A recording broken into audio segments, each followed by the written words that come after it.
আসসালামু আলাইকুম গাইস, আশা করি সবাই ভালো আছেন। আজকে আমাদের সিরাজগঞ্জ যে ডিসি টুর্নামেন্ট কাপ ফাইনাল অনুষ্ঠিত হয়েছে, সেখানে খেলা দেখতে গিয়েছিলাম।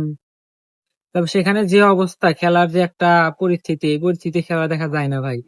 সে এত দর্শক কিন্তু মাঠের ভিতরে খেলা দেখার মতো কোন রকম পরিস্থিতি নাই। সবাই ভিতরে এমন ভাবে স্টেডিয়ামের ভিতরে ঢুকছে, মানে যেখানে খেলা হয় ভিতরে ঢুকছে, রাউন্ডার দেখার ভিতরে ঢুকছে, এমন ভাবে বাইরে থেকে খেলা দেখা যায় না।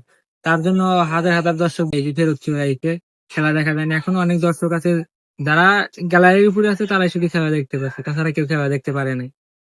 এটা যদি সিরাজগঞ্জে যদি ঠিকভাবে পরিচালনা না হয়, তাহলে তো এভাবে খেলা চলে না। সিরাজগঞ্জে এই স্টেডিয়াম, এত একটা বড় একটা জেলা, অথচ এখানে কোনো ভালো স্টেডিয়াম নাই। ভালো একটা স্টেডিয়ামে আশা আমরা সবাই করি। ভালো একটা স্টেডিয়াম যদি এখানে থাকতো, তাহলে অবশ্যই সবাই খুশি হতো, ভালোভাবে খেলা দেখতে পারতাম। এটাই আর কি, মানে সিরাজগঞ্জে একটা ভালো স্টেডিয়াম চাই।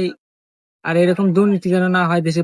প্রশাসন থাকতেও এখানে সেনাবাহিনী, পুলিশ, আনসার বাহিনী, এনারা সবাই ভিতরে লোকজন ঢুকতেছে, কিছুই বলে না।